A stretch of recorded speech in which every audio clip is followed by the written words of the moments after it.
有请二位新人取下彼此的指环。浩明，请以丈夫的名义为她佩戴无名指上。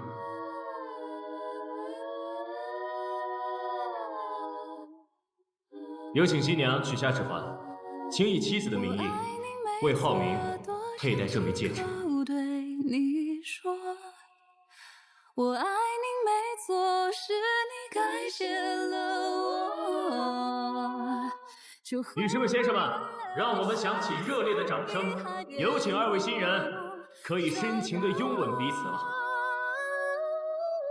如果曾被你记得就足够。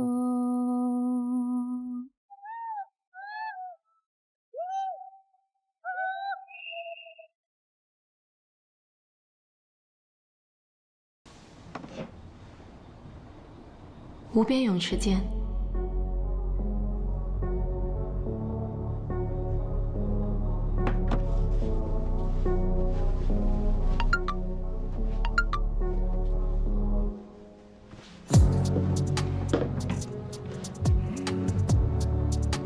你说喝醉的人是不是很容易淹死啊？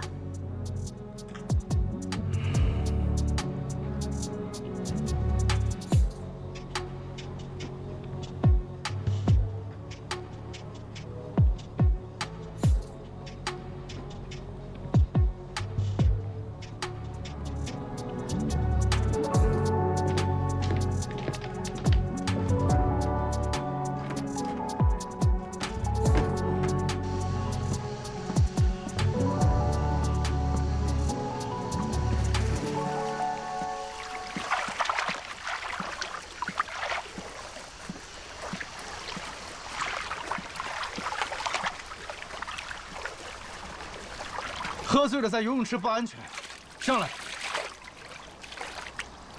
我不想回去，我就想在这儿醒醒酒。随便你。你真的不怕我像我姐那样淹死吗？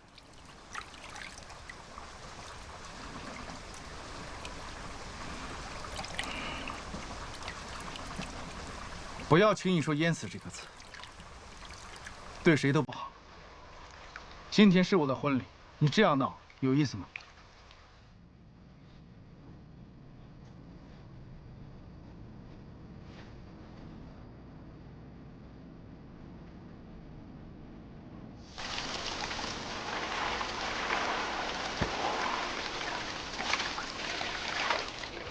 浩明哥，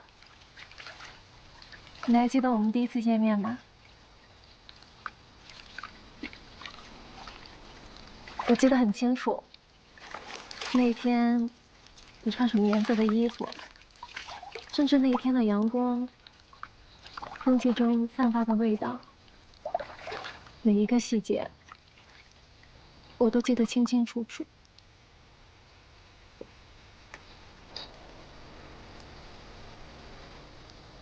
我原本以为我可以潇洒的放手，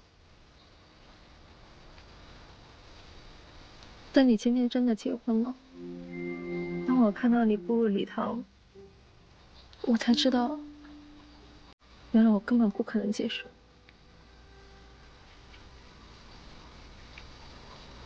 任浩明，我爱你。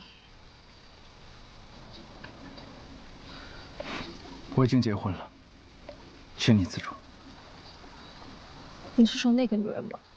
你别以为她是什么纯情小白兔，她一见面就跟我装亲热装姐妹，不就是想知道我们什么关系吗？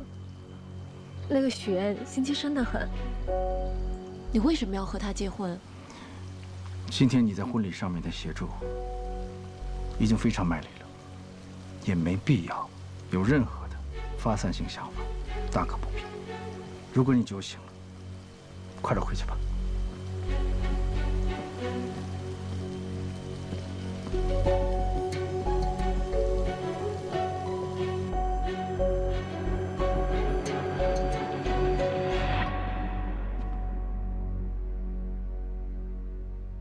许妍就这样默默看着女人对沈浩明表白，脸色很是平静。隔天，沈浩明和许妍准备去度蜜月，白莲花又出来恶心许妍，说以前沈浩明带着她去过好多地方，吃过好多餐厅。许妍丝毫不示弱，直接反击回去：你浩明哥还带你去过哪些地方？麻烦你都整理好发给我。喝了酒就别进泳池，容易被淹死。女人这才反应过来，昨晚她所做的事都在许妍的掌控中。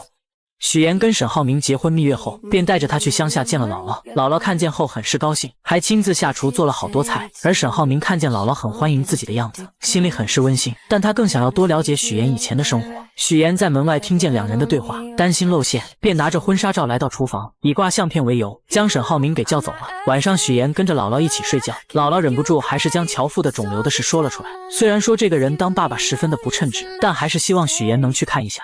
我知道你对他是什么看法，但你这次结婚不是也没请他去吗？他现在得了病，姥姥觉得你还是应该去看看他的。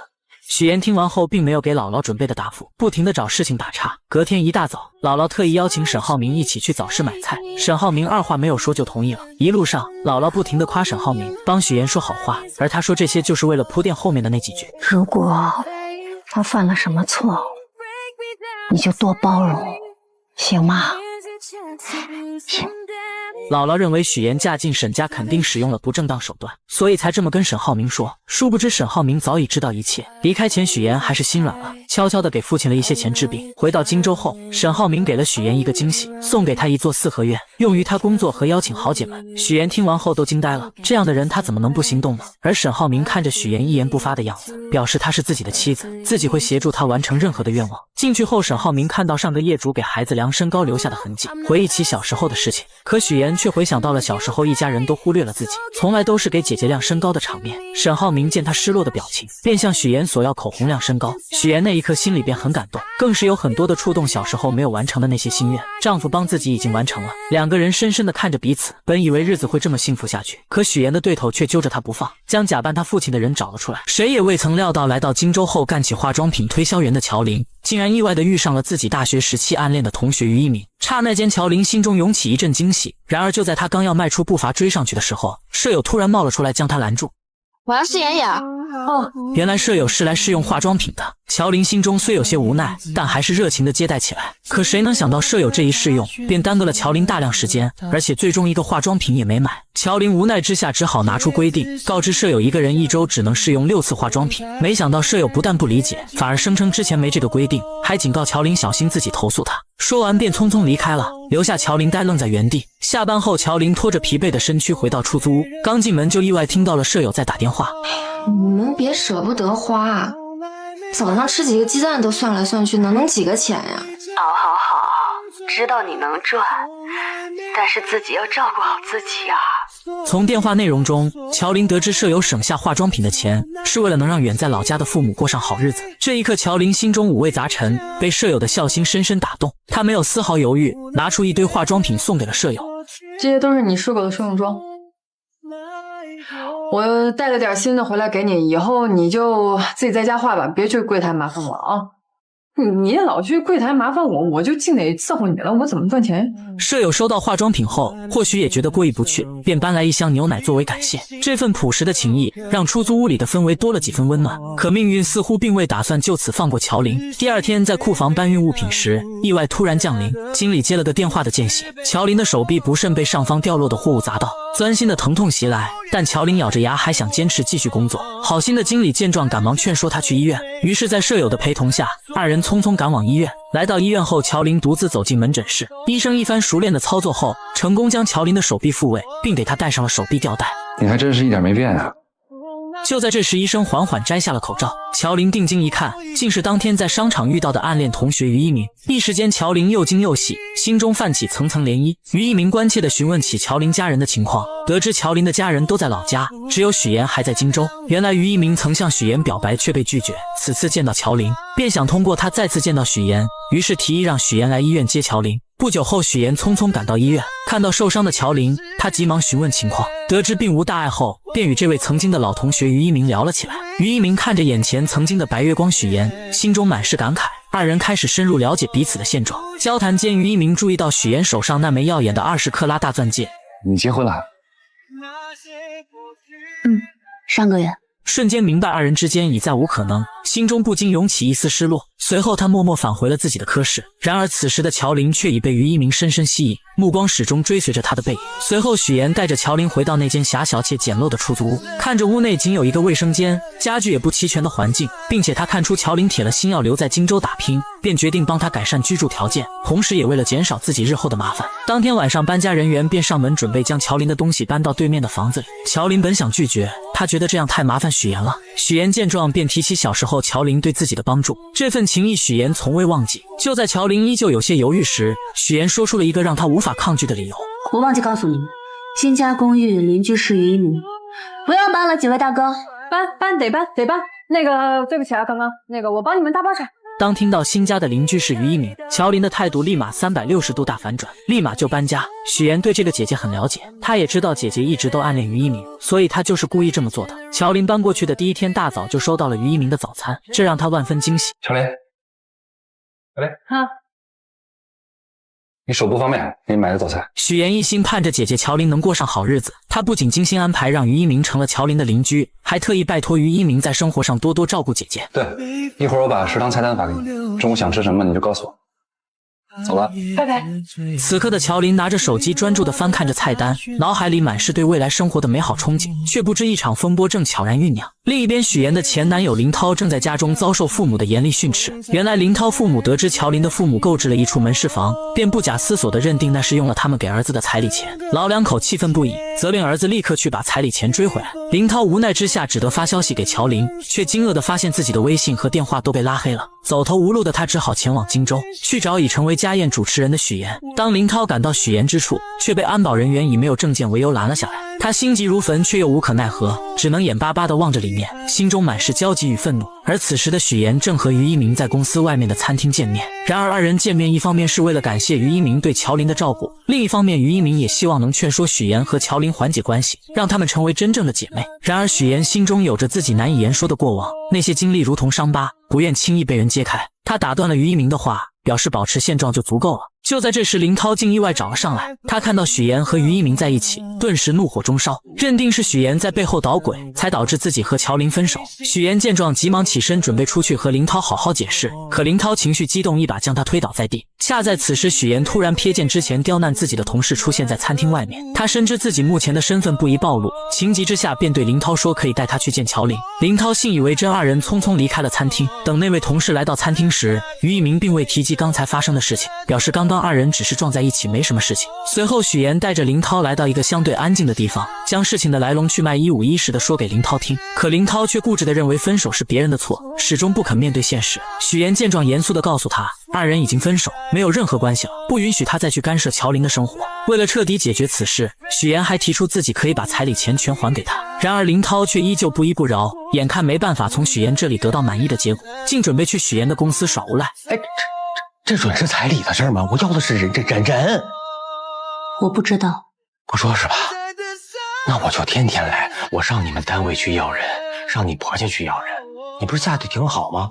我让他们了解一下，你到底在外边干了些什么见不得人的事儿。许岩看着眼前这个如此不讲道理的人，心中满是厌恶，压根不想再与他纠缠。随便你。直接转身离开了。第二天，许岩来到乔林家中，把昨天发生的事情一五一十地告诉了姐姐。为了平息这场矛盾，也为了防止自己身份暴露引发更多麻烦，许岩决定还给他们家彩礼钱。乔林觉得这家人是真的很奇葩，既然他想见自己说清楚，那就见面打死他。许岩见姐姐只知道使用武力，劝说他不要这样做，既然跟林涛分手了，那就跟过去一刀两断。昨晚他跟林涛聊过了，他在乎的是乔林对自己的感情是否忠诚，但他的父母在乎的无非就是钱，只要把钱给出去了，就算林涛想来荆州闹，他父母也不会同意的。谁知乔林听完这些后依旧要自己解决，可许岩等不了。等到你筹好钱的时候，他就会把这件事情闹得人尽皆知了。到那个时候，我的单位、沈家，所有人都会知道。我还以为你是在为我着想呢，原来是怕自己谎言被拆穿了。就在两人讨论这件事的时候，殊不知沈浩明也知道了，他默默地帮许岩处理，让助理调查林涛的工作情况和人际关系。不出半天，林涛父母的银行卡就收到了一笔钱，如许岩所料，钱一到账，他们就打电话让儿子回来。可林涛就是不听，非要见到乔林了解事情真相才肯回去。但通过沈浩明的发力，隔天银行就把林涛给叫回去了，还以他优秀为由，要给他增加工作任务。领导的这波夸奖让林涛有些丈二和尚摸不着头脑，同时意外的还有许岩。以林涛的性格，我原以为他会不依不饶，没想到这个人突然就消失了。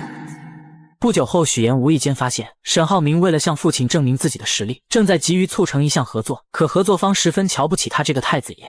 别吞吞吐吐，说。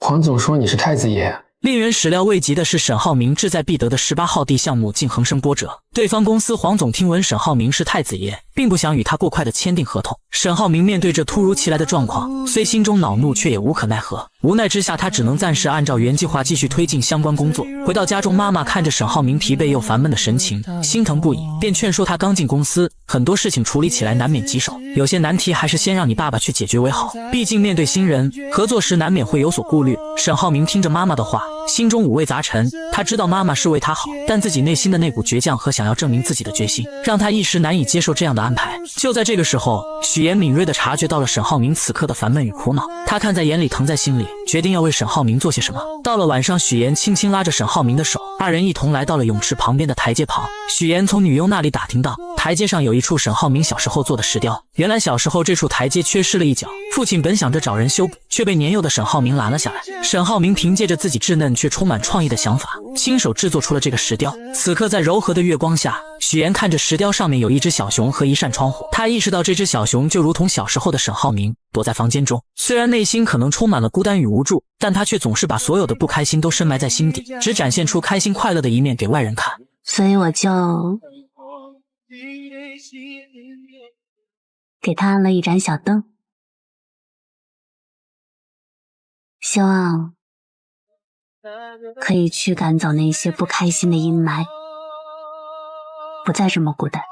也就在这个时候，许岩希望沈浩明能明白，真正的伴侣不仅能看到他的光芒，更能与他一同分担生活中的风雨。终于，浩明被许岩的真诚和温暖所打动，那道一直紧闭的内心防线渐渐有了松动的迹象。他轻轻将许岩拥入怀中，二人在这静谧的夜晚紧紧相依。为了帮助沈浩明解决18号地项目的难题，许岩开始四处奔走，积极打听对方公司黄总的消息。经过一番不懈的努力和多方打听，他终于得知黄总为人十分古怪。原来黄总的老婆曾经身患重病，黄总不顾一切地放下所有的工作和生活，全心全意地陪着老婆四处看病。然而尽管他付出了所有的努力，倾尽了所有的心血，最终还是没能保住老婆的生命。这件事对黄总的打击极大，将他原本平静的生活彻底打乱。此后他的许多行为都变得十分奇怪，如今他在世上唯一的亲人就只剩下在养老院的岳母于淑芬。于是一个计划在许岩的脑海中逐渐成型。第二天，许岩以捐款的名义精心准备后，成功来到了养老院。在与工作人员一番客套的交流后，他便怀着忐忑又期待的心情，准备前去见于淑芬。当他终于见到于淑芬时，却发现老人已经患上了阿尔茨海默症，且处于中晚期，状态十分不好。老人的眼神迷茫而空洞，不仅拿着扫把到处击打，嘴里还念念有词，又用手里的泥巴捏成素丸子。也就在这个时候，许岩想起了姥姥做的素丸子，那熟悉的味道和温暖的场景，如同电影般在他的脑海中不断回放。晚上回到家，许岩便和姥姥开始打视频电话，让姥姥指导自己做丸子。第二天，许岩再次去拜访于淑芬，他先是从包里拿出精心准备的美味桂花蛋糕，随后许岩想起之前了解到的信息，说起他和自己的姥姥都是支援边疆建设的第一批援疆人，他们有着相似的经历和回忆。果然，这一番话语让于淑芬暂时稳定了下来。然而就在许岩准备喂他吃蛋糕的时候，老人突然又一次失去了记忆，他眼神变得迷茫而警惕，认为许岩是小偷，不仅将蛋糕弄在许岩的身上，还紧张地拿出自己的泥巴丸子开始查看。眼看自己的泥巴丸子没缺少后，许岩便拿出自己亲手制作的素丸子。当于淑芬看到这熟悉的素丸子时，眼神中闪过一丝惊喜和熟悉，她的病情似乎在这一刻缓解了很多。在许岩温柔的安慰下，于淑芬开始吃起了蛋糕。许岩知道自己的这个计划或许能为解决18号地项目的难题带来一丝转机。许岩始终怀着满满的耐心与爱心，一次又一次地来到养老院陪伴于淑芬。他知道对于患有阿尔茨海默症的老人而言，陪伴与关怀是治疗病情的良药。许岩日复一日来到养老院，陪于淑芬坐在电视机前，和她一起看着那些充满生活气息的电视节目。锻炼时间到了，许岩会和于淑芬一起做操，到了吃药的时间，许岩更是格外用心，想方设法看着老人把药吃下去。终于在许岩日复一日的悉心照料下，奇迹终于出现了，于淑芬的病情有了明显的好转，她那原本混沌的眼神中渐渐有了清晰的光彩，甚至还能清晰地认出这个一直陪伴在她身边的女孩。您刚才叫我什么？这就许岩。您记得我名字了？我一直记着你的名字呀。于淑芬病情的好转，自然也引起了黄总的注意。黄总平时工作繁忙，很少有时间来看望岳母，但每次来都能看到许妍在这里无微不至地照顾着老人。他看着许妍耐心地为岳母做出的这些事情，心中涌起一股深深的感动。他意识到这个女孩是多么的伟大，于是黄总开始多方打听许妍的身份。经过一番努力，他终于得知，原来这个一直默默照顾自己岳母的女孩，竟然是沈浩明的妻子。随后黄总约上了沈浩明。这段时间，你爱人许妍经常去照顾我岳母，我岳母的病情也得到了缓解，状态也比之前好了许多。难道你不知道？他没有跟我说过。这次见面，黄总表面上说是想和沈浩明一起打球娱乐一下，然而随着交流的深入，话题逐渐转到了工作上。沈浩明敏锐地察觉到这是一个难得的机会，他开始有条理地分析起黄总公司目前面临的问题。他指出，如今黄总的公司正面临着明远集团的激烈竞争，在市场上处于十分被动的局面，而只有2家公司展开合作，才能整合资源，发挥各自的优势，完美解决当前面临的问题，让黄总的公司顺利进入核心的竞争圈，在激烈的市场竞争中占据一席之地。打完球一起吃个饭，到时候详聊。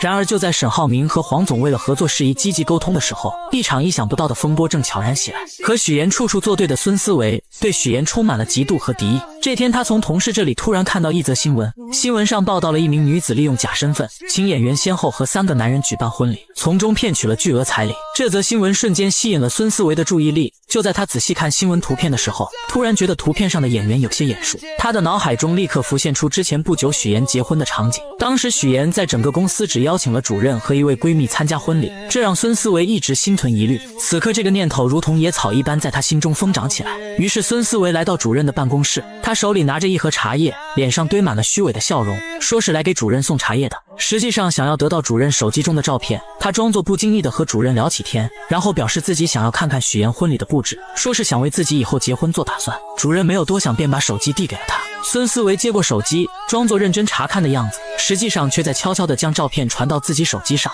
得到照片后，他迫不及待地开始对比刚刚看到的新闻。果然，他发现照片上的2个人竟然出奇的相像。此刻许妍的父亲是演员的事情暴露无遗，孙思维觉得这是一个绝佳的机会，他立刻找到了自己多年来一直联系的狗仔，在狗仔的指引下，成功找到了许妍的假父亲。孙思维和狗仔气势汹汹地来到假父亲面前，准备拉着他上车，想从他口中套出更多关于许妍的秘密。然而这位假父亲显然不愿意配合，他皱着眉头，一脸不悦地表明自己根本不认识许妍，还强调自己压根都不姓许。他试图挣脱孙思维和狗仔的拉扯。你别着急，我现在不需要你承认什么。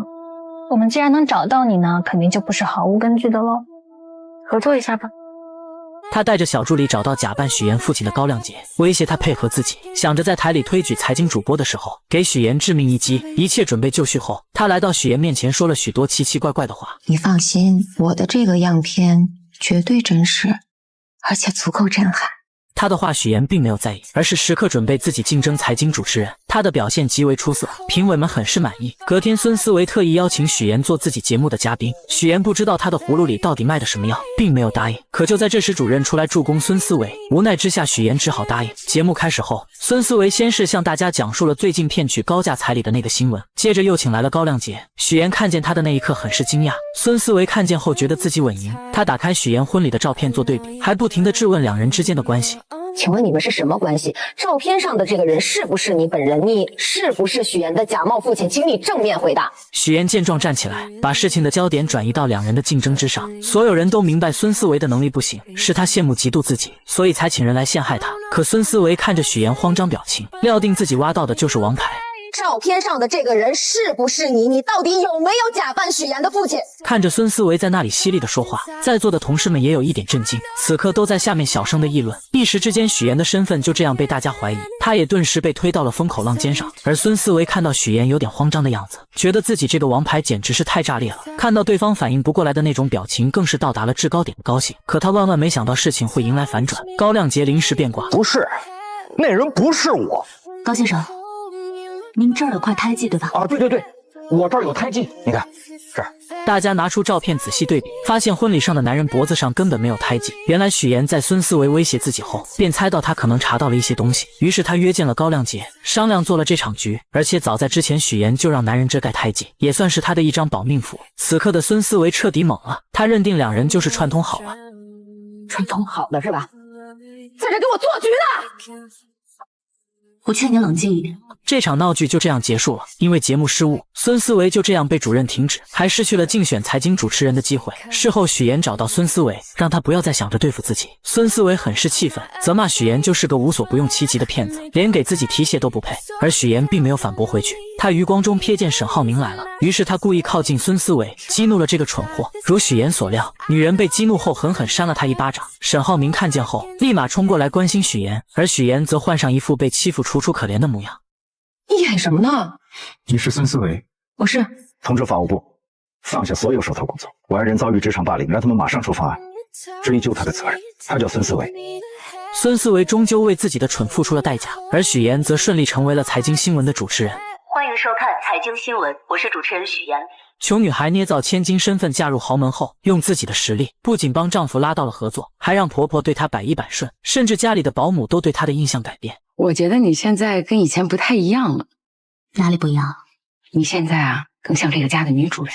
唯有家里的小弟弟对她意见颇大。原来自从许岩嫁给沈浩明后，大家都开始各自忙碌，从来没有人在乎弟弟浩辰的感受。为了引起大家的注意，浩辰不是在学校打架，就是各种闯祸。老师三天两头的给沈母打电话，沈母虽然是豪门太太，但也害怕老师的电话。同时她和沈父应酬很多，根本没有时间去处理这些事情。她见许岩很有耐心，便让他帮忙带浩辰。而她刚把许岩拉进家长群，就看到班主任在群里发浩辰跟同学发生冲突，还把人家给打伤了。许岩看了看正在逗狗的婆婆，只能硬着头皮去学校处理。处理完后，她本想着跟浩辰谈一谈，想知道他闯祸的原因，可浩辰并没有理会她，直接离开了。回到家后，许岩将学校的事情告诉了众人。婆婆嫌麻烦，决定将浩辰送去国外读书。这番话正好被回来的浩辰听见，他以为是许岩告状，才让妈妈起了送自己去国外的念头，因此把自己受到的所有冷落都怪在了许岩身上。你来了，先是让我哥喜欢上你，然后又讨好我爸妈，让他们都喜欢上你，结果没想到我不吃你这一套，然后你就想把我赶走，对不对？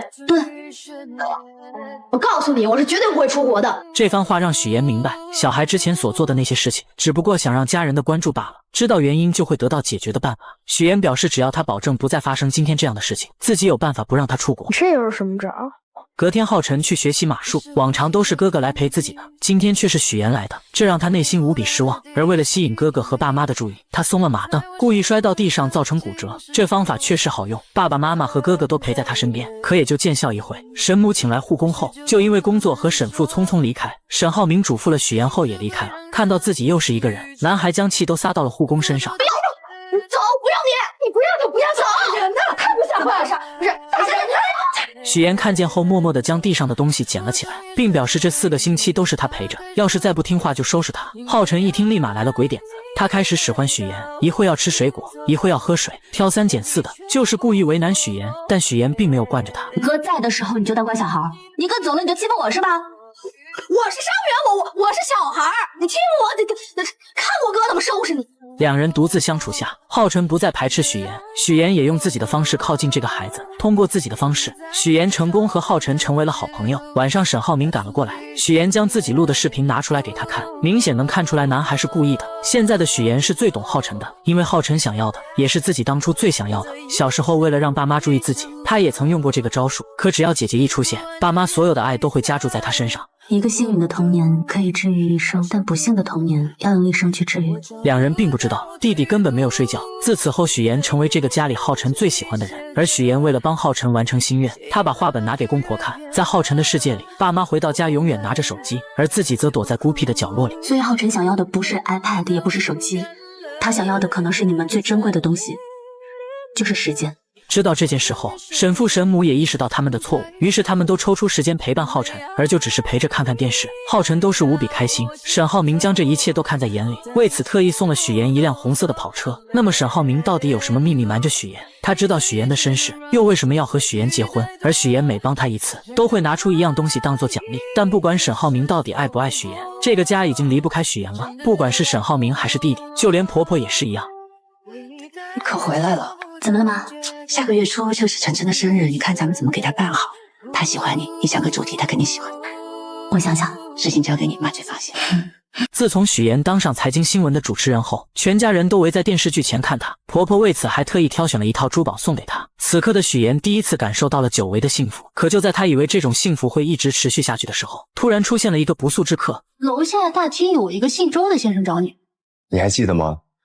我们俩第一次见面也是在咖啡厅。谁也没料到这位周先生与许妍竟有过一段意外交集。当年的许妍和周先生都在咖啡店内，各自与工作中介交谈着。许妍正为简历上父母职业一栏而苦恼，然而就在她愁眉不展时，面试官竟提出一个荒唐要求，让许妍在资料上作假，写成有国外经商经历。许妍一时陷入两难，内心纠结万分。就在这关键时刻，周同学挺身而出，及时阻止了许妍的作假行为。他认真地对许妍说，这种作假一旦被揭露，之前积累的所有信誉都会毁于一旦，未来的路将会布满荆棘。许妍听后陷入沉思，经过再三权衡，她最终决定以诚相待，如实填写资料。中介见无法忽悠许妍，便以各种理由拒绝为她介绍工作，随后气冲冲地离开了咖啡店。你这样，你这单我就做不了了，好不好？佣金有糊也不拿了。哎，什么情况？许妍失落地走在路上，手机铃声突然响起，又是一个公司拒绝她的电话。接二连三的打击让她的心情坠入谷底。就在她最无助的时候，周同学出现了。他手中拿着2朵用简历做成的向日葵，递到许妍面前，温柔地鼓励她不要放弃，要坚持下去。那2朵向日葵在夕阳的余晖下，仿佛散发着希望的光芒。然而命运似乎并未打算轻易放过他们。就在这时，周同学也接到了一个电话，电话那头传来他被公司拒绝的消息。不好意思啊，现在我也需要一朵。投资人手约不来了。那一刻，黄昏的光线洒在他们身上，两人竟成了同病相怜的苦命人。在交谈中，他们才知晓彼此的身份。回忆至此，许妍回过神来，看向面前的周泽远，好奇地询问他找到自己的原因。周泽远微微一笑，带着许妍来到自己的公司。一进公司便感受到一种蓬勃向上的气息。周泽远开始兴致勃勃地介绍公司的情况。公司近期完成了一系列融资，还在全世界各地开设了分部，甚至与各大知名机构达成了深度合作。此刻的他意气风发，浑身散发着功成名就企业家的自信光芒。二人来到办公室后，周泽远道出此次邀请许妍前来的真实目的。他希望通过许妍结识沈浩明，从而达成更多合作。许妍表面上不动声色，欣然同意，但心里却打起了小算盘。他提出想看看公司最近几年的财务报表，想对公司的实际情况有更深入的了解。就在这时，一位朋友匆匆赶来，说有重要的协议要与周泽远签订。周泽远抱歉地看了许妍一眼，便和朋友离开了办公室。许妍坐在办公室里等待的过程中，起身去了一趟厕所。没想到在厕所里，他竟听到了一个令人震惊的消息。我现在接的活特别轻松，网站一做，啥也不干，一天500的，比你在剧组轻松多了。哎，要不你也过来吧？这个消息如同一颗重磅炸弹，在他心中掀起了轩然大波。为了验证这家公司是否如他所疑是个皮包公司，许妍决定四处探寻一番。他来到公司的设备区，工作人员手忙脚乱地操作着，却怎么也启动不了相关设备。他又看到有人打电话，走近一看，才发现电话线根本就没接上。再来到文件区，一旁的文件夹空空如也，没有一份有价值的文件。此时的许妍心中已然确定，这就是一家皮包公司。看着前来的周泽远，许妍强装镇定，说自己有事要先回去。周泽远似乎也察觉到了什么，于是看到了旁边空荡荡的文件夹，瞬间明白了许妍的意图。周泽远搞皮包公司骗钱，于是再次见到他，果断拒绝了他的要求。怎料周泽远早已做好了万全的准备，他以许妍的真实身份作为要挟。有一个道理你一定明白，那就是有些事情无论你再怎么努力，他都改变不了。就像我们这种赤身裸体的人，必须要给自己加上一件高贵的衣服。既然都是同类，那更要互帮互助了。面对周泽远的要挟，许妍真是累极了。回到家后，听见婆婆叫她，只能强颜欢笑的应对。明天婆婆的闺蜜马阿姨要带一个人来家里做客，不知道该做什么。许妍立马给出了意见，可她怎么也没有想到马阿姨带的人竟是周泽远。在喝茶的时候，周泽远不停忽悠两人，许妍只能眼睁睁看着他胡说八道。她不敢帮周泽远，更不敢揭穿他的真面目。实在听不下去的她借口接水离开了。可没想到周泽远竟追了过来，他彻底撕破脸皮，逼迫许妍让沈浩明投资。让你老公投资的事儿，我是跟你聊呢，还是跟你婆婆聊？你的商业计划书和你的财务报表，无论是我婆婆还是我先生看，都会发现漏洞。不要再想诸此的事情了。周泽远见许妍不上当，继续忽悠他，表示只要沈浩明一小笔的投资就行。但聪明的许妍很快就识破了他的阴谋。周泽远要的不仅仅是钱，他最想要的是沈家的名声，借沈家的势力骗更多的钱。你现在所做的一切都是敲诈勒索，是犯罪。小妍，我突然发现你这么维护沈浩明，这么在意他，你原来是个纯爱战士啊！我今天听到的最滑稽的故事，说一个贫寒女骗子嫁入豪门，她不是为了钱，她居然玩起了纯爱。你说这是不是比天方夜谭更？许岩直接泼了他一身水，本以为周泽远会收敛，怎料他直接找到沈浩明这里，当着许岩的面在雷区不停的试探。此刻的许岩害怕他说出真相，更怕沈浩明被自己连累。许岩没跟您说吗？是他约我过来的。我事情太多了，忘记跟你说了。没事。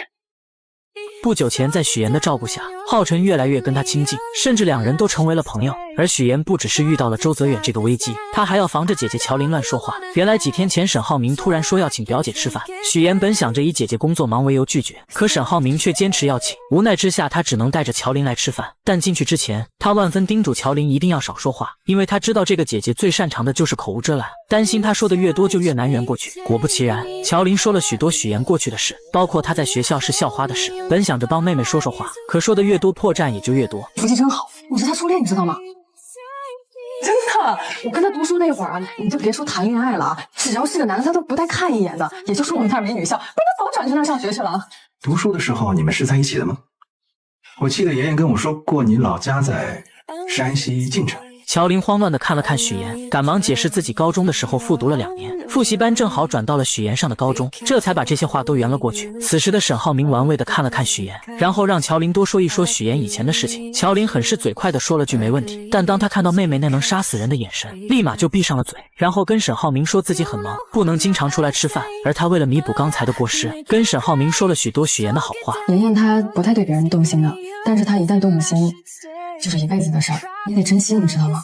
这些话沈浩明并没有放在心上，因为狼来了的故事只要发生一次，他就会充满戒心。在他眼里，许岩嫁给他是为了地位和财富，什么所谓的真情，身为豪门少爷的他根本不信。可许岩却正好相反，他是因为爱沈浩明才选择说谎捏造身份，两人的立场不同，导致许岩得知真相后伤心提出离婚。吃完饭后，乔琳不停地看着许岩。来之前，乔琳咨询过律师，以许岩现在这种情况，即使以后身份暴露了，沈浩明只要是真心爱他的话，也是不用负任何法律责任的。许岩听完后心里便有些高兴，没想到乔琳也会考虑自己。两人就这样漫无目的地走在大街上，突然许岩看到旁边坐在一起听歌的2个女孩，想起小时候放学他经常会盯着 MP3 看，但因为懂事从来都没有主动跟父母提过。乔琳发现后直接将自己的送给了他，姐妹俩就这样一起听着歌回家了。现在长大了，虽然说姐姐有些没心没肺的，但还是想着自己。许岩就是这样一个纠结的人，他不想被原生家庭困住，但只要他们对他好一点，他都会释怀以前的痛苦。爸妈从小就宠爱姐姐不理他，可听到爸爸得病了，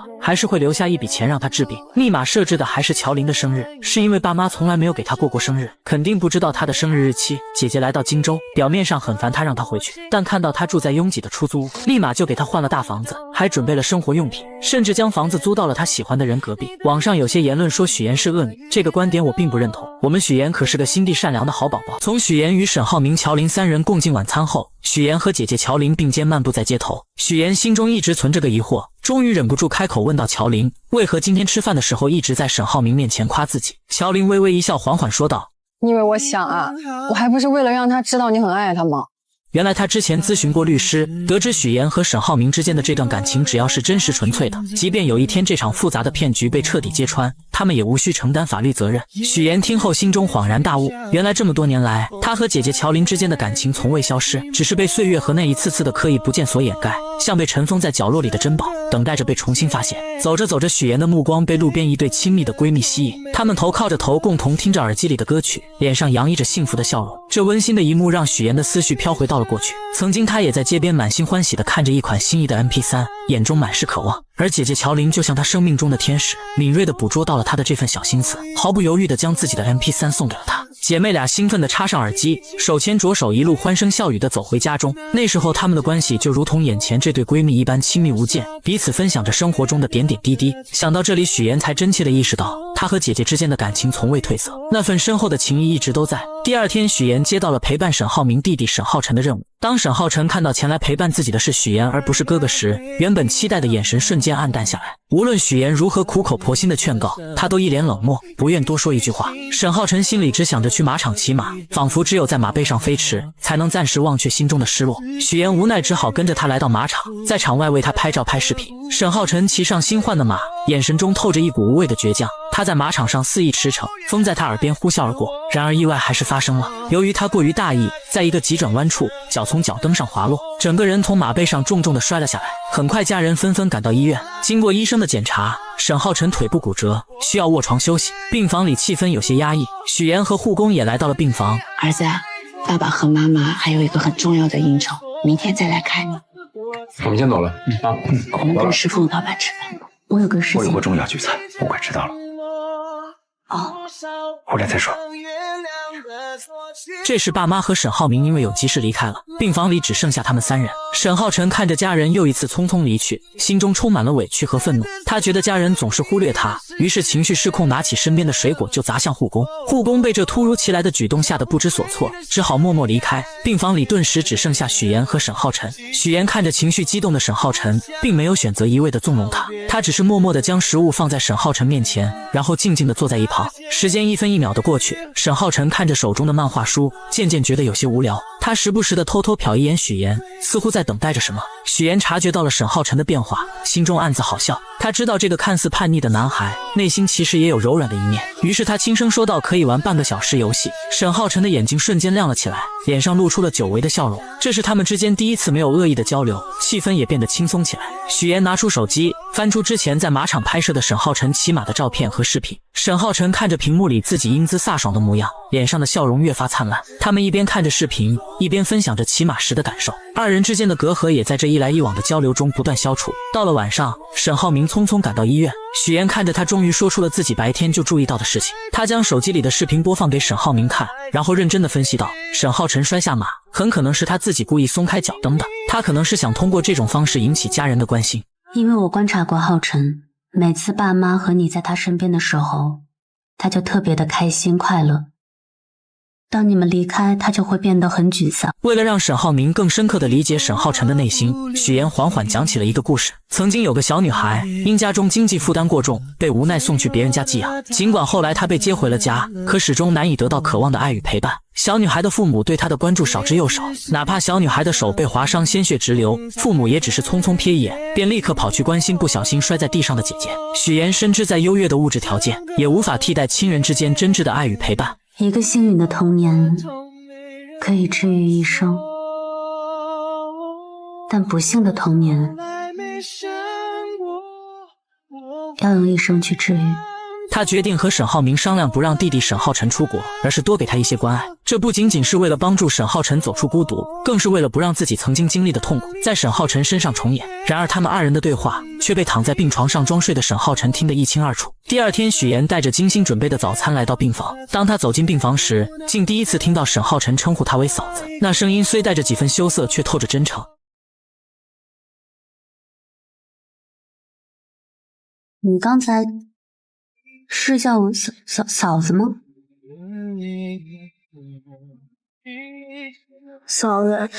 许岩微微一怔，随即露出了欣慰的笑容。他能感觉到沈浩辰正在一步一步的改变，变得温暖而懂事。就在这时，爸妈来到了病房，许岩在病房外拦住了他们。他希望爸妈能留下来一天，好好陪陪沈浩辰。他告诉爸妈，沈浩辰现在的状态很不好，内心极度渴望家人的陪伴。说着，许岩拿出了沈浩辰的话，那些话里大多是一个孤独的人影，在空旷的世界里徘徊。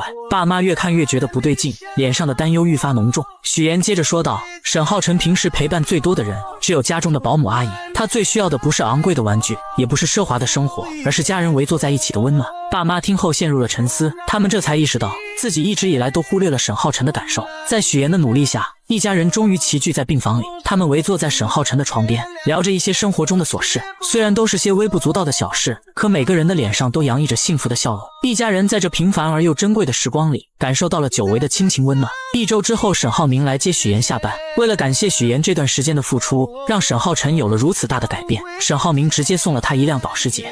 我只想给你你想要的生活。你就是我想要的生活。许岩刚准备去开车，手机却突然收到了一条消息，是周泽远发来的，他想和许岩见一面。许岩无奈地叹了口气，只好开车前去赴约。见面后，许岩开门见山，直言周泽远与沈浩明的合作不可能达成。接着他话锋一转，说出了整个公司都是临时演员的事实。原来这一切不过是他精心编织的一场骗局。其实被你看穿，我一点也不惊讶，毕竟请临时演员的套路，你比我熟悉。周泽远还提到许岩的父母，称他们并不在国外，而是在一个小县城里。他觉得让许岩帮他一把不过是小事一桩。许岩听着周泽远的话，心中五味杂陈。他看着眼前这个曾经充满阳光的男人，如今却变得如此功利和世故，仿佛变了一个人。周泽远还振振有词地说，自己不过是需要一个身份来包装自己，就像许岩营造高知家庭背景一样。许岩听着他荒谬的言论，心中涌起一股怒火。他终于明白，眼前的周泽远已经彻底迷失了自我，被欲望和虚荣冲昏了头脑。可周泽远又怎肯轻易罢休？他将许岩不肯帮忙，直接来到沈浩明面前，不停地提起许岩的假父母，试图让他说服沈浩明投资他的公司。但他心里的那点小九九早就被老谋深算的沈浩明看清，他并没有继续和这个骗子谈下去。谁知周泽远又找到许岩，直接撕破那虚伪的嘴脸。如果你还不配合我真的不能保证接下来会说什么。无论你说什么，我都不会让沈浩明牵扯进你的骗局里。周泽远还是低估了许岩对沈浩明的爱，不管他怎么胁迫，许岩根本不愿配合。怎料男人见许岩这样，为了拿到钱，他往后退一步。这次他可以不要沈浩明的钱，但这笔钱必须许岩来出。我给你1晚上的时间考虑，否则我就在网上曝光你。从这之后，男人像个恶鬼，时刻缠着许岩，就连晚上都会打电话催着要钱。而这些沈浩明都明白，他早就让助理查过周泽远是个什么样的人，也知道许岩打电话的对象就是他，但他什么也没有说，只是悄悄在背地里帮许岩解决一切。经过1晚上后，周泽远并没有收到钱。一个人能无耻到什么地步？他将许岩堵在停车场，迫不及待地想要拿到钱。好在姐姐乔琳及时出现，假装打电话报警，这才吓跑了周泽远。许岩为此很是感动，姐姐还是那个姐姐，虽然从小父母偏心她，但她依旧是那个将自己护在身后的姐姐。虽然姐没什么能耐，但是妍妍你放心，只要有我在，绝对不能让你受欺负了，我揍他。谁知周泽远更加得寸进尺，这次他直接把许岩亲生父母请到了荆州，还将他编造假故事嫁进沈家的事全部托盘而出。乔爸得知后暴跳如雷，他不理解许岩为什么要这么做，为什么会变成现在这样。乔建斌一辈子没有做过一件见不得人的亏心事，怎么养出你这样一个女儿？乔爸不停地辱骂许岩，什么话难听说什么，觉得女儿就是贪慕虚荣、利欲熏心，连做人的底线都不要，甚至要去沈家坦白真相，揭穿女儿的骗局。许岩听着父亲的谩骂一点表情都没有，因为他早已死心。在高考那年，他就已经对这对父母不抱期望了，也从来没奢望过他们能够理解自己。无论在什么时候，我遇见沈浩明这样的人，我就是会不顾一切手段，抓住机会跟他在一起。那你也不能欺骗人家。我也不想骗他，是因为从小我就知道，所有的事情我只能靠自己。许岩的话像棉花一样打在这对父母身上，丝毫没有波澜。此刻的乔爸从来没有想过他们的错，甚至觉得要不是他们把许岩接回来，他怎么会有今日？他从来不会想过许岩本该过上像乔琳一样的生活，可他的出生不被期待，只因为他不是个男孩，还患有先天性心脏病。不会的，你们不会知道你们做错了什么。听完这话的乔爸起身就要去沈家揭发许岩，乔母连忙拦住他，嘴上说着为女儿考虑的话，可这幅画面在许岩眼里却是无比的可笑。乔家两口子从来没有想过儿时的经历对许岩的影响有多大，他们也从来没有想过以前是多么偏向大女儿，他们只会觉得我养你一场，怎么到头来还成了我们的错了？是他们亲手把许岩推开，现在却又嫌弃他什么事情都不跟他们说，真是讽刺。这是在演哪一出啊？我明白了，是因为你们觉得这样的生活是应该属于乔琳的，而不是我。这是说你们想要去跟沈家告发我，再从我这敲诈勒索一笔钱。你怎么能这么想？从此我们断绝父女关系，你再也不是乔家人。乔乔爸得知许岩未嫁豪门，竟然捏造身份，恼羞成怒下选择跟许岩断绝关系。而许岩听到后心里并没有任何难过，甚至觉得是一种解脱。为了封周泽远的口，他不得不把沈浩明送给他的跑车卖掉，将钱转给了他，并警告他这是最后一次，如果还会有第二次，自己一定会报警。怎料周泽远根本不满足，他想要的远远不止这一点。于是他继续用自己手中的把柄威胁许岩，而许岩丝毫不受他的威胁。眼前的男人就是个十恶不赦的诈骗犯，无论如何都不会让丈夫上当。为此他不惜和对方鱼死网破。好，那就试试，看谁活得出去。谁知周泽远恼羞成怒下竟对许岩动手，而许岩也不惯着他，直接一个包击就打了过去。一下1000万，要不再来一下？就在两人僵持的时候，沈浩明打来了电话，他约周泽远下午2点去打高尔夫。这是他自己送上门的，与我无关。下午，沈浩明主动谈到注资，还提出追加投资款。许岩听着很是着急，他想方设法的阻拦，却根本拧不过心意已决的沈浩明。周泽远走后，许岩还是让沈浩明小心这份投资，因为不了解对方的公司背景，想让他再慎重的考虑一下。我希望你待在我身边，每一天都是开开心心、无忧无虑的，不是愁眉苦脸。这天过后，周泽远就消失得无影无踪，直到4个月后，许岩才知道周泽远被抓。他很庆幸沈浩明没有被骗，但是又觉得他好像跟自己之间有点距离，因为他说什么话都是欲言又止的样子。原来沈浩明早就知道一切，他让助理调查了周泽远，也知道许岩受威胁卖掉了自己送的车子。而为了让许岩不再发愁，沈浩明以代理人注资的名义，一边安抚周泽远，一边调查他的犯罪证据，让他再也没有机会威胁许岩。妍妍，如果你将来想投资，需要钱，可以直接问我要，没必要把车卖了。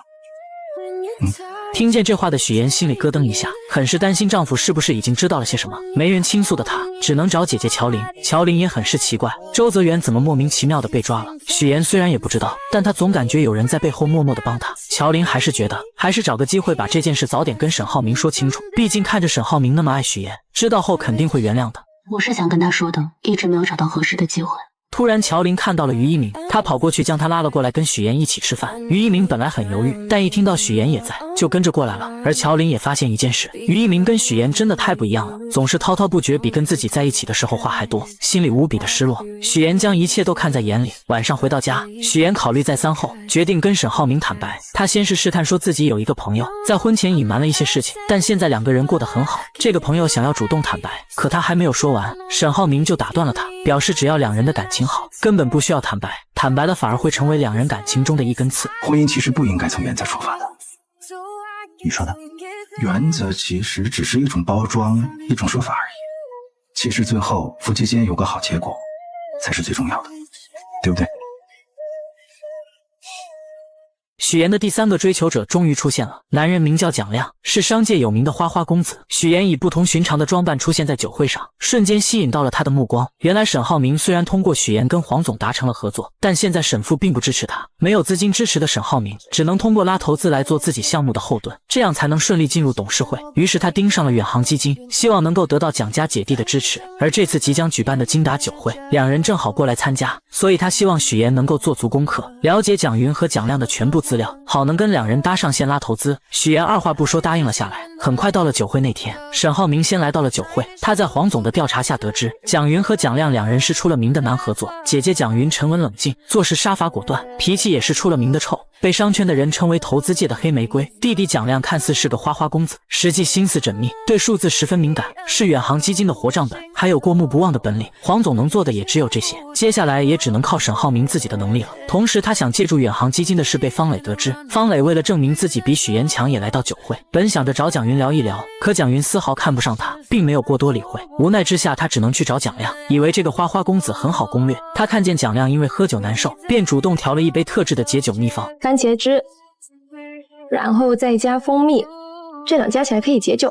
这一幕正巧被沈浩明看见，瞬间勾起了他的回忆。那时的他跟一个女孩也曾经喝过这样的解酒神药，而女孩正是他的初恋女友，也是方磊的姐姐。此时的方磊并没有注意到沈浩明的到来，他蹲下身细心地为蒋亮擦掉鞋子上的污渍。沈浩明明白他这么做是为了帮自己，但他很清楚蒋亮只会在吃喝玩乐的时候才会想起身边的女人，于是他直接上前劝说方磊，这么做只是多此一举。我没那么大野心，我只是想帮到我们的项目，哪怕让他多一点好感，做花瓶做陪衬我都没有关系的，你不用管我，我心甘情愿的。绿茶不愧是绿茶，她的故作柔弱也确实吸引到了沈浩明的怜爱。看他为了自己跟别人喝得酩酊大醉，还是端来了一杯热牛奶。而方磊也很是绿茶，他故意将姐姐的手链留了下来，为的就是让她想起姐姐。另一边的许妍却与他不同，她故意穿着记者专用的马甲来到酒会，不一样的装扮瞬间不仅吸引到了蒋云，还有他的弟弟蒋亮也眼前一亮。许妍表示自己是外采太晚了，没来得及换衣服。这个马甲很方便，可以装很多东西，又防风防水。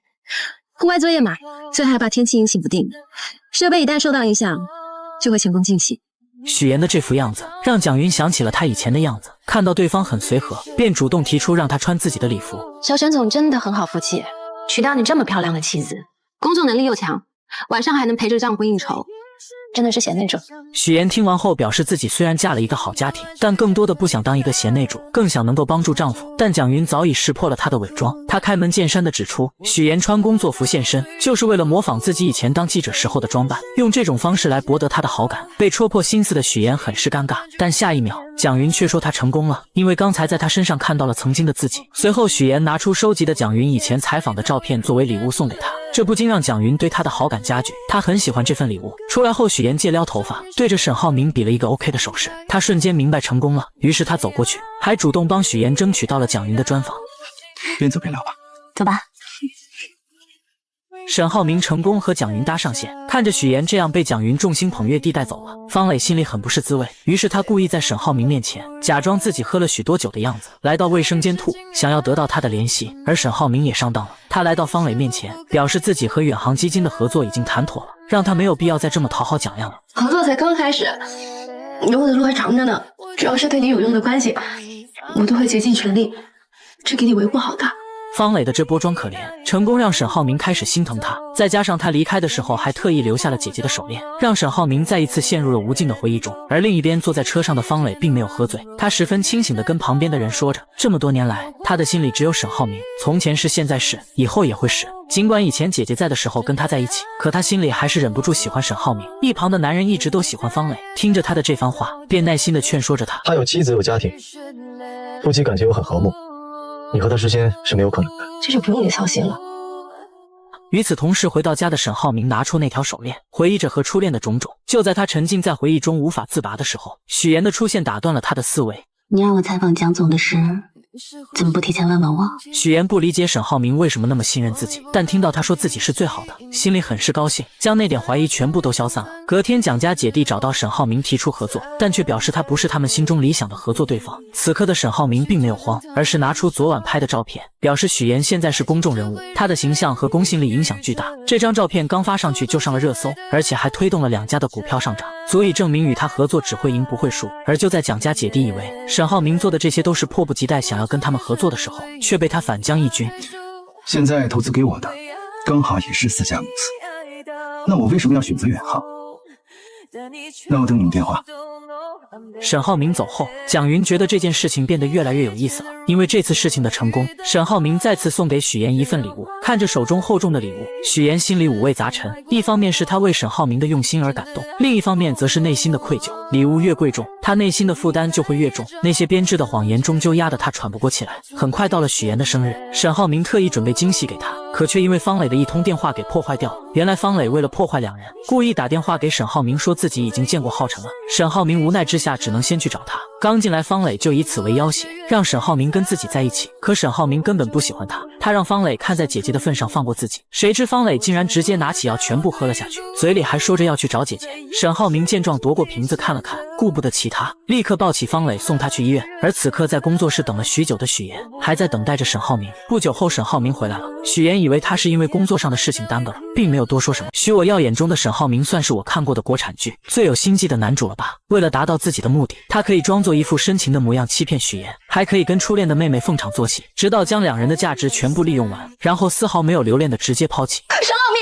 反正我爱你，你把我当疯子！我告诉许妍，我还告诉我被你动作什么？在沈浩明的眼里只有事业，从来没有感情。许妍这样的纯爱战士，在他眼里就是有利可图。不仅仅是因为许妍刚开始就欺骗了他，还有出身豪门的他根本不相信这个世界上有真爱。不久前，沈浩明为了向父亲证明自己，他背地里调查了即将合作的世丰集团。在签约的时候，警方以行贿罪的名义将世丰集团的董事长带走了，沈父也因此受到了牵连，公司的股票也断崖式下跌，这些都让公司陷入了前所未有的危机中。这时沈浩明却站了出来，他向父亲表明自己的新项目已经得到了远航基金的支持。沈父听完后很是惊讶，因为他明白这些人这些事是不可能在这么短的时间内完成的。久居商场的他立马就反应过来，儿子早就有了周密计划。沈浩明见状也不再隐瞒，他表示自己早就对世丰进行调查，公司内部出现了极大的问题，暴雷是迟早的事。而为了让公司的股价回暖，沈浩明决定对外放出与首科合作的消息。这条新闻就是许妍的节目播出。这一番操作让沈父认可了儿子，渐渐的让他开始接手处理公司的事情。而沈浩明杀伐果断的手段，第一时间就是开除在公司在其位不谋其职的人。吴叔得知自己要被开除的时候愤怒至极，可沈浩明早有准备，他将这些年老吴在公司这么多年利用职务之便，在美国和澳洲购置的房产全部都都罗列了出来。老吴对此无话可说。晚上许岩来到公司，准备和沈浩明一起去吃宵夜，这时老吴却过来了，他声泪俱下的哭诉着自己这么多年来对公司的贡献，希望沈浩明不要开除他，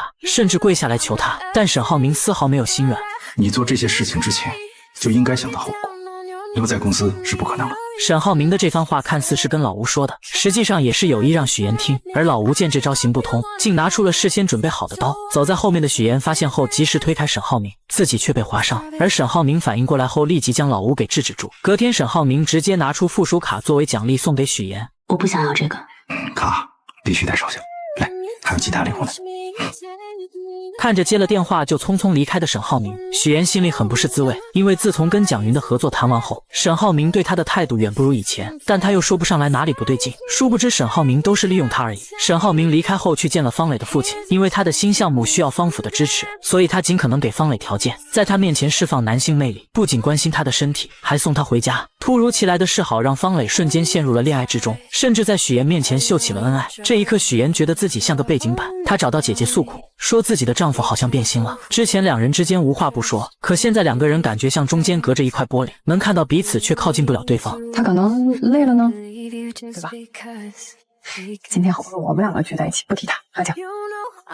另一边，方磊陪着沈浩明签下了远航基金，沈浩明送他回家，方磊拉着他就要吻上去，而面对他的靠近，沈浩明并没有拒绝，只是面无表情地看着手机，直到助理打来电话通知他顺利和方家签约，这才露出了真面目。现在才是真正的尘埃落地，你表现得很棒，今年的年终奖你肯定非常满意。听完这些话的方磊才明白，这段日子沈浩明一直在利用自己，现在达到了他的目的，他就开始过河拆桥。可恋爱脑的方磊依旧抱着沈浩明不让他走，怎料沈浩明丝毫不留情，直接将他交给律师处理。你蓄意破坏这种家庭，你做的每一件事，说的每一句话，所有的证据和录音都在这儿，所以我想奉劝你，你还年轻，需要名誉的地方还有很多。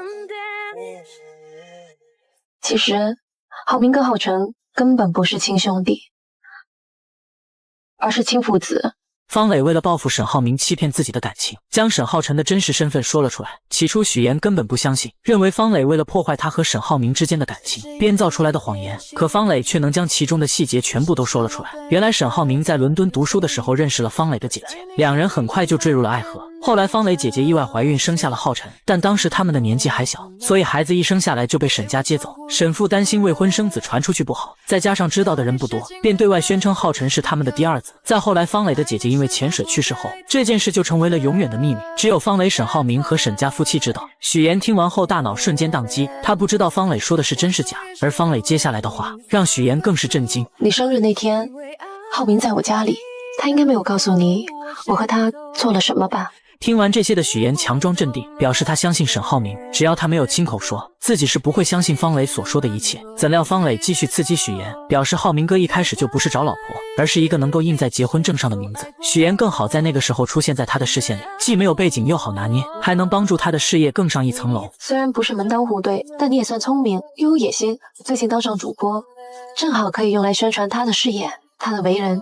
回想着之前发生的一切，许岩开始慌了，一切都串联了起来。而看着许岩难以接受的表情，方磊继续刺激他，说他能考上新闻主播的位置，也是沈浩明在背后动用了很多关系。听完这些的许岩眼含热泪，整个人很是崩溃，以至于浩辰向他走来，他都不知道该怎么面对。回想起沈浩明跟他说的种种，他的内心开始动摇，但他还是想听丈夫亲口跟自己说这些。晚上回到家，许岩看着正在忙着做饭的沈浩明，直接说出了方磊告诉自己的事情。沈浩明听完后也不再装了，他坦白了沈浩辰是自己的私生子。为什么要瞒着我呢？我不是跟你说过，任何影响我们之间感情的话都没有必要说出来吗？那你打算要瞒多久？一辈子吗？你为什么要骗我呢？听着许岩说的这些话，沈浩明转身来到保险柜，拿出一叠资料，直接甩到桌子上，揭开了许岩的真实面目，并表示当初刚认识许岩的时候，他的外形和品质都是自己喜欢的，而且沈母是个极其挑剔的人，很少有女生会取得他的欢心，但许岩做到了。再加上许岩是个聪明且懂得忍耐的女人，如果她要找一个门当户对的真千金，可能他们不会容下浩辰，但有弱点的许岩可以。还有就是许岩有野心，可以助力自己的事业。我是骗了你，但难道我没有大方给过你任何的支持吗？在沈浩明心里，他们各需所需，不必抱怨。是自己帮许岩节目冠名当上新闻主播。当林涛闹事的时候，向银行领导施压，周泽远用身份要挟许岩，自己则调查罪证送他进监狱。沈浩明觉得他骗了许岩，所以愿意花钱买下他所谓的谎言，而他只希望许岩做个完美的妻子，助力他的事业，照顾他的家庭，而他作为一个丈夫，尽自己该尽的责任，祝许岩事业有成。听完这些的许岩一脸冷漠地看着沈浩明，觉得自己先前的爱恋和愧疚就像个笑话，但他还是问出了自己一直想要知道的问题：你有真的爱过我吗？从一开始知道你是骗子，我就不可能动心。此刻的许岩终于明白了一切，之前沈浩明对他的所有奖励，原本他以为那是对自己的爱，可现在看来就仅仅只是完成任务的打赏而已。你可以理解成是我对你符合我条件的一种认可。许岩，你再怎么纠结，就显得不够聪明了。沈浩明也不再装了，直接跟许岩摊牌，两人各需所需。他需要有人帮自己照顾家庭，助力事业；许岩想要当上主持人，他们之间本就是利益共同体。而许岩也终于明白，为什么自己每做对一件事情，沈浩明都会挑选一些昂贵的礼物送给他。他本以为那是爱，却没想到那只是两方合作之间互惠互利的报酬罢了。听着沈浩明句句不爱自己的话语，看着桌子上的那一沓资料，许岩心如死灰地离开了这个房间。他漫无目的地走在大街上，回想起两人之间的种种，终于确定了丈夫对自己没有任何爱情。就在这时，沈浩明找了过来。此时看着沈浩明，想起一句话：你在众人之中，暮色深浓，无法辨认，不会再相逢。沈浩明上来开门见山，询问许岩有没有想清楚。此刻的许岩无比的平静，他表示要是想离婚的话，自己也会同意的。可沈浩明要的并不是离婚，现在他的新项目和公司正在起步中，不希望被离婚影响到，所以他还是希望许岩能和自己继续扮演恩爱夫妻。但真正动心的许岩自然是不肯的，他不希望跟沈浩明继续这样貌似神离的做一对假夫妻。怎料沈浩明直接以许岩的工作作为要挟。你现在还没有正式转入新闻稿，你应该不希望当中会出现什么差错吧？听完这些话的许岩突然觉得自己的这份工作像个烫手山芋一样，甚至想要脱离。随后许岩回到单位，录制完新闻后，听到了主任表扬自己，还让自己继续做下去的时候，他突然觉得沈浩明说的也没有错，自己做的这份工作确实能够为他提供顺风顺水的信息途径，而且这一切确实也是沈浩明给他的。他彻底想通了，于是回到家特意做了烛光晚餐，并放低姿态，想要挽回这份感情，表示自己可以做好一个妻子的角色，也可以接纳浩辰，但只求一点，希望沈浩明能够相信自己对他的爱是真的，无关身份和地位。然而面对许岩这么卑微的示爱，沈浩明却无动于衷。你还是图名或者图利吧，这样我还会觉得你真实点。就像你说的，我们之前说好的，无论在工作或者在家里，我们各司其职，互利互惠，这样不是挺好的吗？在沈浩明眼里，许岩就是个图名又图利的人，他不相信许岩对自己有真爱，所以许岩现在对自己所做的一切都只是演戏罢了。而此刻的许岩也彻底死心，他明白狼来了的道理，撒谎太多次说真话的时候，没人再相信。许岩就这样跟沈浩明两个人一起成为了表面的夫妻。看到沈浩明一个劲儿的在记者面前伪装两个人十分恩爱的样子，面对镜头许岩有点说不出话，甚至觉得丈夫在镜头面前在暗暗的点自己。沈浩明为此很是生气，他像对待下属一样对许岩，让他在第二天的慈善会表现好点，不要让人看出来。要你表现好，我保证新闻主播转正的机会你十拿九稳。谢谢沈总。就在两人准备睡觉的时候，律师打来电话说方磊要自杀。原来方磊这几天一直联系沈浩明，沈浩明并没有理会他，所以他才想出了这种办法。而沈浩明接到电话后就匆匆赶往现场，面对方磊的要挟，沈浩明丝毫没有怜惜，只有厌恶。他直接将方磊踢出新项目的参与，说完冷漠的离开了。晚上参加慈善会的时候，许岩彻底不想再配合沈浩明，他故意将方磊拉到身边坐下。沈浩明出声制止，许岩丝毫没有理会，甚至开口让方磊有时间多帮他照顾好明哥。这些话让方磊都有些丈二和尚摸不着头脑。而沈浩明看到许岩像变了一个人一样，只是沉默也没说什么。而在拍卖的时候，许岩更是拿着沈浩明的钱，用最高的价格买下一个钻石戒指，160万，左边出价160万了，朋友们还有没有加价的？160万，第一次300万。他在拍卖会上用沈浩明的钱拍下天价钻戒，然后很是大方的送给了方磊。拍卖会嘛，争来抢去的，不过就是个由头，煽心为重，所以在这里呢，不会有什么好东西。许岩这番话看似是在说钻戒，实际上是在暗指沈浩明，老娘现在不爱了，他就是个不值钱的，让方磊随时拿走。而沈浩明第一次看到这样的许岩，一时间不知道该怎么办，只能默默任由他胡来。两人走在一起的时候，沈浩明警告许岩适可而止，但许岩丝毫不在意，还拿他曾经说过的话对了回去。大方点。你说的。无人知晓他内心的真实感受。次日夜晚，老家的平静被一则电视采访打破。姥姥在屏幕上看到了许岩参加那个项目开工仪式的身影，她站在沈浩明身旁，面容却显得异常憔悴，眼神中透露出难以掩饰的落寞与疲惫。这位自幼看着许岩长大的老人，敏锐地捕捉到了孙女脸上的每一丝细微变化，心中不禁泛起阵阵忧虑。他似乎从许岩那冷漠的表情中读出了这些日子以来孙女所承受的不为人知的痛苦与挣扎。与此同时，许岩正坐在新闻后台的化妆间内，对着镜子用卸妆水缓缓擦去脸上的妆容。随着妆容的褪去，他的眼泪也不受控制的滑落。自从向沈浩明坦白了一切之后，他便陷入了深深的迷茫与无助之中，未来的路该如何走，他一无所知。就在这时，姥姥的电话打了过来，如同黑暗中的一束光，给予了他一丝慰藉。爷爷，你最近过得好不好呀？为什么突然这么问？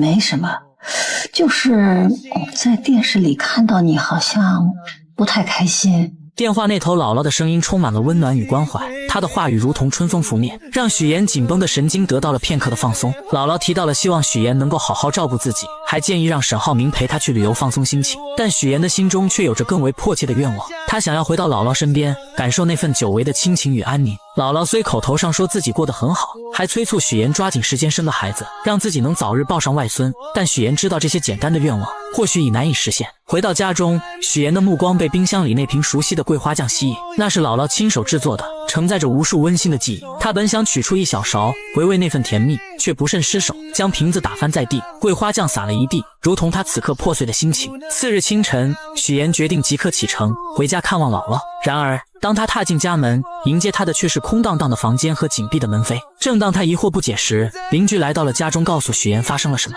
哎呦，爷爷，你可算回来了！昨天晚上你姥姥晕倒了，我们赶快给她送县城医院了。许岩顾不上多想，立刻驱车前往医院。在病房里，他看到了昏迷中的姥姥，心中充满了自责与愧疚。母亲告诉他，姥姥是间歇性脑缺血发作，幸好送医及时，才没有造成更严重的后果。此刻姥姥需要的是静养与陪伴。在许岩的坚持下，他留了下来，独自一人守在姥姥的病床前，看着这位唯一疼爱自己的人躺在病床上，生命如此脆弱，许岩的内心充满了前所未有的悲伤。他认为这一切的不幸都是因为那些无法言说的谎言所导致的。在这一刻，他终于下定了决心，要与沈浩明离婚，彻底结束这段充满谎言与痛苦的婚姻。夜幕降临，医院里一片宁静。谁让你回来的？醒了。许岩意外地发现姥姥竟然醒了过来，他看着眼前的孙女，眼中满是慈爱与关切。许岩向姥姥倾诉了自己的打算，想要在荆州为姥姥购置一处郊区的房子，让她搬来同住，以便更好地照顾她。但姥姥却看出了许岩的真正意图，她虽然感激孙女的孝心，但更希望许岩能够过好自己的生活，不要因为自己而耽误了前程。她习惯了乡下的宁静与自由，不愿成为孙女的负担，于是便想着让许岩回去，不要耽误了他自己的工作和生活。而另一边，沈浩明在公司里得知了许岩打算离婚的消息，心中五味杂陈。现在是他转正的关键，为了那个岗位，他努力了很久。他不会放弃这个机会，更不会放弃现在拥有的一切。沈浩明很是自信，他认为现在是许岩转正的关键时期，为了那个岗位他努力了很久，不会轻易放弃这个机会，更不会放弃现在拥有的一切。但很快就被打脸了。晚上，许岩直接拿着离婚协议来到沈浩明面前。这一刻，许岩不再害怕沈浩明的威胁，也不怕被戳破谎言，宁愿净身出户也要离婚。我们离婚吧，不要你一份财产。一旦离婚，你现在享受的豪车、别墅、司机、保姆、奢侈品，以及跟沈家所有关系的资源，跟你一点关系都没有。本来就不属于我，而且我现在不需要了。许岩终究还是提出了离婚，谁知沈浩明为了维护自己在公司的声誉，竟用他的事业作为要挟。然而许岩根本不怕，他直接给方磊打电话，利用激将法让他说出浩辰是沈浩明儿子的事，然后录音，以此来威胁沈浩明答应。是想要和平分手，还是鱼死网破？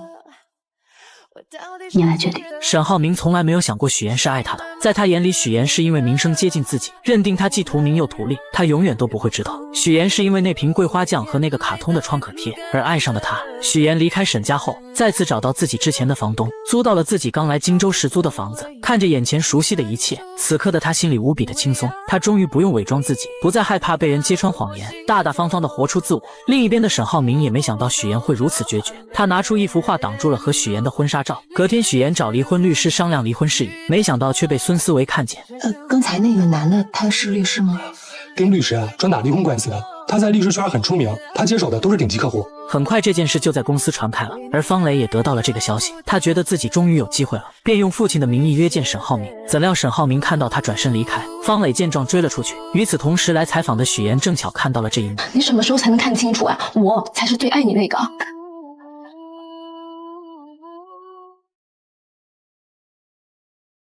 我没离婚之前，你就是第三者。许岩的这一巴掌真是打在了我的心巴上。方磊本以为许岩提出离婚自己就有机会了，可沈浩明根本不喜欢他，就算是离婚了也不会跟他在一起。另一边，许岩回到公司后，因为离婚风波传得沸沸扬扬，主任将他叫了过去，声称有人举报他在家庭背景上撒谎了。想要知道到底怎么回事，许岩没有解释，直接提出辞职。现在的他不只是不想要工作了，甚至连沈浩明也不想要了。许岩如释重负地走出公司，然后来到沈家，向公婆坦白了一切。妍妍，我这么喜欢你，这么信任你，你怎么能骗我那么久？婆婆在意的一直都是许岩这个人，对于许岩的欺骗，她内心是纠结的，而公公则在意的是他们的离婚会不会影响到公司的声誉。许岩听完后承诺，在手续办出来之前，对外他都会说去创业了。对不起。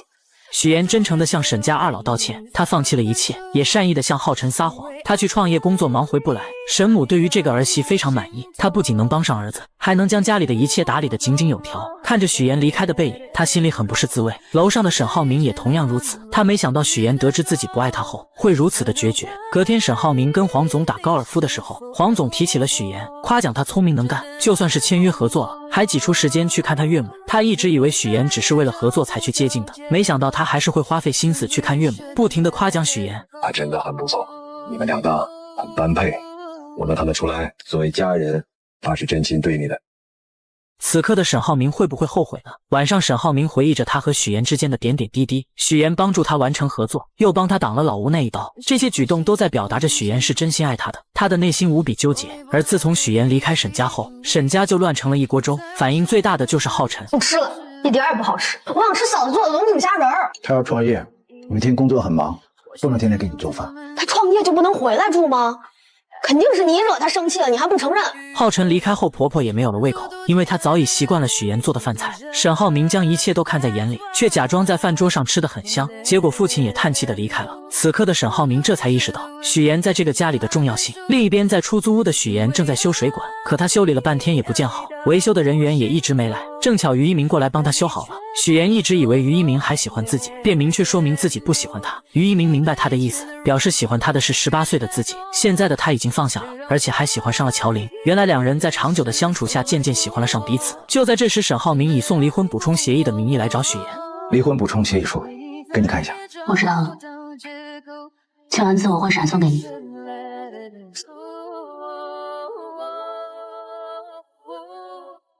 正好我今天没事，做出来一条条对一下。沈浩明和于一鸣以这种尴尬的方式见面了。他就是你的老公。沈浩明宣示主权，让于一鸣识趣离开，但他并没有吃醋，因为他早就调查过，于一鸣正在跟许岩的姐姐乔琳谈恋爱，但他还是警告许岩，离婚协议上有一条，就算他们真的离婚了，必须要经过自己的许可，才可以对外公布消息，让许岩务必要注意自己的言行。然而许岩丝毫不惯着他，直接对了回去。我也提醒你，明天就是8号，民政局见。隔天，许岩和沈浩明来到民政局，却发现还有离婚冷静期。离婚冷静期？不知道政策啊，现在协议离婚都是有冷静期的。顾名思义呢，就是给你们一个冷静思考的机会，冷静到下个月8号。如果你们要是不想离了，就不用跑一趟了，这边会自动撤销申请。这个消息让两人都感到有些无奈，但也只能接受现实，各自回家等待。